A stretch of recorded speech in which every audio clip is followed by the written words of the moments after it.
Did I tell you about my trip to Saint-Malo? Why take a vacation, Sabrina? Isn't Paris enough for you? A couple of months ago, my childhood friend Adele and her son Pierre were talking about a recent camping trip they'd taken and how I'd never do something like that, referring to the fact that she thinks I'm not outdoorsy. A normal person would have agreed, but I said, well, why don't we go hiking? To show I was serious, I ordered a book in French on the hiking trails of Normandy and Brittany. Adele was surprised and agreed. I booked the hotel. Let's go back a moment. Why suggest hiking when you hate hiking? I don't know. I just did. Oh, that's not good enough. We need to stop and examine this. Who are you? I'm a psychologist. My name is Brody. Yes, but why are you here? Weren't you complaining yesterday that you couldn't make this story funny? I'm taking the fifth. I'm Irish. We're known for our wit. I need to look into that. You shouldn't have any objections. I'm just interested in helping you sort yourself out. Don't you think it would be best if we just moved on? Why get the guidebook in French? Because it was more authentic and the most detailed. I do read French, you know. And did you read it? I skimmed. No wonder you had problems. Look, I admit, I'm not outdoorsy. But I tried. I even borrowed walking shoes. Big, plastic, red, and waterproof. She laughed at me. Is this relevant? It shows I was willing to get the hiking part right. Laughing at tourists is a French pastime. And even though I live in Paris, Adele's always going to see me like a tourist. Now let's stay focused. This is an outdoor adventure story. Fine. We took a taxi 20 minutes into nowhere. Why don't you give me some context? Why pick Saint-Malo for this adventure? I wanted to show it to Adele and Pierre. They're so wrapped up in Paris that I probably know more about France than they do. I booked us rooms for 3 nights. Saint-Malo is great. I've been many times. It's a walled town, so austere in its design. And the food is amazing. It's the best of France, untouched by what's going on in Paris and the new trends coming in. They believe in the tradition of the baguette, of the croissant, and of the crepe. We explored the food markets with those artisanal cheeses. We had the local dessert of prunes and custard in a tart, and we drank cider in bowls at lunch. There's even a huge seafood market. I don't like those things, but just to look at, it was fun. And we walked around a lot.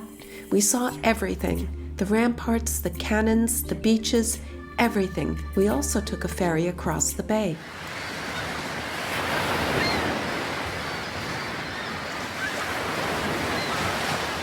What's up, Brody? You're not listening.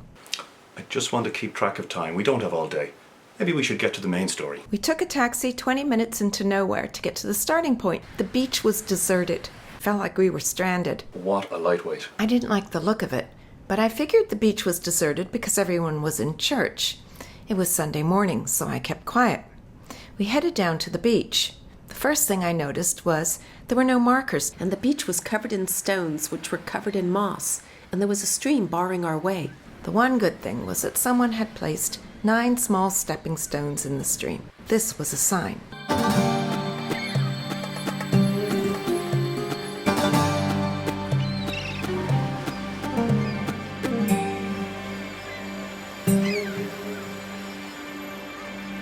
My first big mistake was not having paid attention to this sign.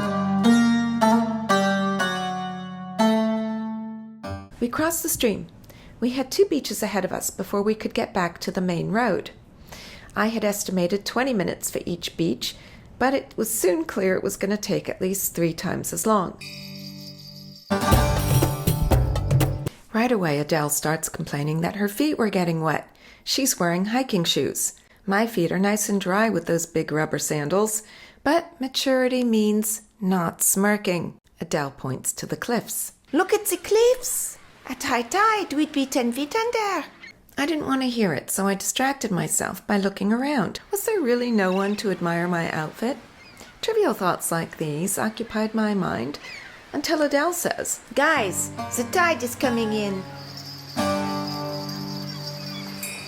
Like that, everything changed. I know the tides in that area. They come in fast. Faster than galloping horses. What did you do? I did what any red-blooded American would do. I lost it. I don't know what to do. I can't move.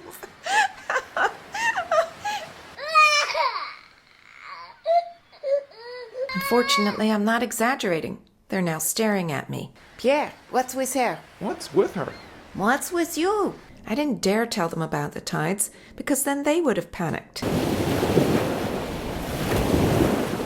And slapping sense into Adele would have been dicey. My freaking out was therefore the best way to keep them calm. While they're thinking I'm pathetic, my left brain is releasing stress, and my right brain is reviewing options. I didn't realize I was able to multitask under pressure.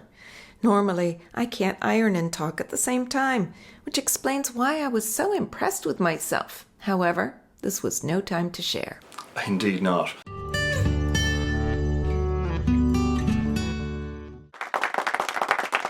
There were cliffs surrounding us, which were 30 feet high and crumbling, so climbing was out. If anyone managed to scramble up them, they'd be dragged down by the others, clutching at their ankles. You could have just turned around? And spend hours walking in the middle of nowhere, because didn't she say there was no network coverage? We didn't even have snacks. Well, what were you thinking? No one goes hiking without food and water. What an amateur. And you really need a cell. Normally, God's my cell phone. Unfortunately, my battery had just died. I wasn't happy. I mean, whose side was God on? The only option was going forward. We still had a ways to go on the first beach and couldn't see the second. But going from one to the other meant heading further out into the bay. If I'm permitted to use a little wit, I guess this is what it means to be stuck between a rock and a hard place. Oh, brother.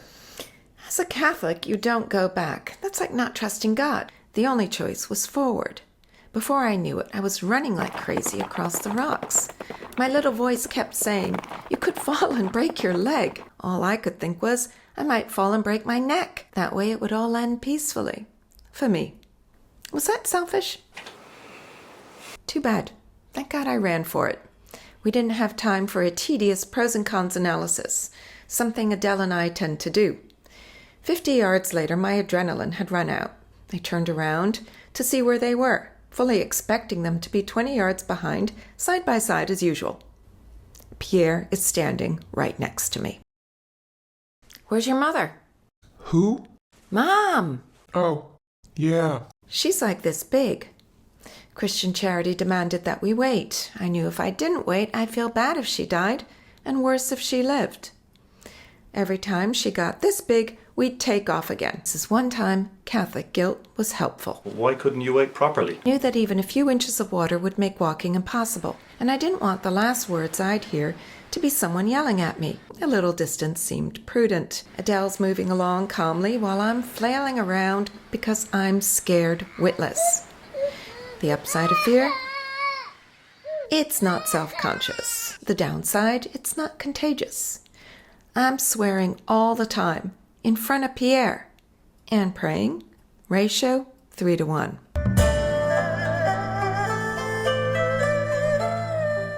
God help us, we're gonna die, but help us anyway. Maybe I was hallucinating. It seemed like Jesus was there answering me. I'll be with you every step. As a believer, that must have been a comfort. I wouldn't really know, though. Yeah, it sounds okay, but any step could have been my last. And when I drown, it's back to heaven for you. Jesus smiles, and then he disappears. After years of working to avoid purgatory, my chances of going straight to heaven were now a long shot. How fair is that? Convinced we're done for, I considered talking to Pierre about God, or my years spent correcting his language would have been for nothing. That's when he says, Don't worry, Brittany. I won't tell anyone you're swearing. how sweet, he thinks we'll live. This brought me back to my senses. One time when we were waiting, he turns to me and says, My heart is racing. "Poor baby." Cool. How cute is that? Other things, like my shoulder bag, yes, my shoulder bag, also kept me sane. Every time I lost my balance, I thought I would lose my passport. I worried that replacing it in France would be a hassle. Score 1 for bureaucracy. To get to the next beach, we had to pass through a narrow gap between two stones or venture out into the bay. The stones were the better bet, but after a lifetime of watching my weight, I was not going to die stuck between a rock and a hard place. So you like my line? I let Adele go first. To be nice. Nice try, Sabrina. You're right. Did she just admit something, Brody? I think so. It looked like no one had gone through in a while, so clearing the cobwebs would have been a bonus. She didn't need to know. I think that wipes away any of the credit she just earned.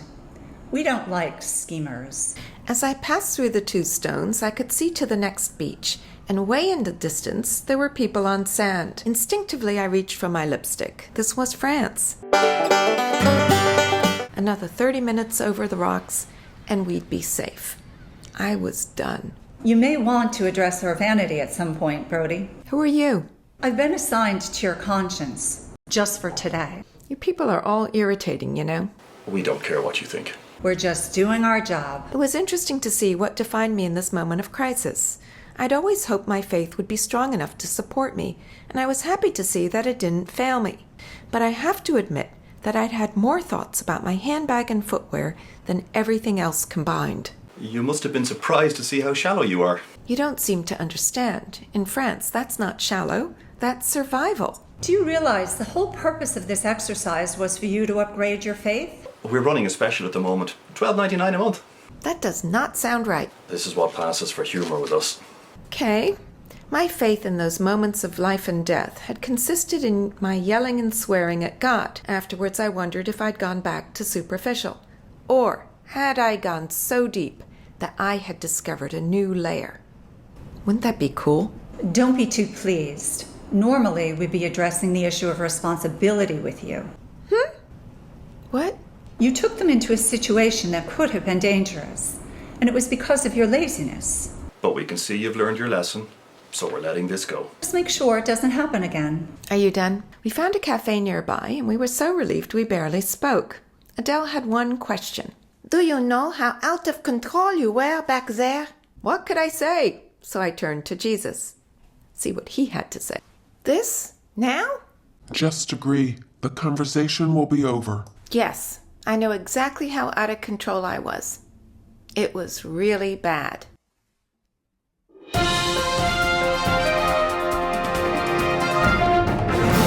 So if I would have agreed I wasn't a camper in the first place, none of this would have happened? That's right. Did you feel you'd been had? No. I began laughing. They thought it was nervous tension, but I had just decided to make this my top vacation story. It's all about the spectacle with you, isn't it?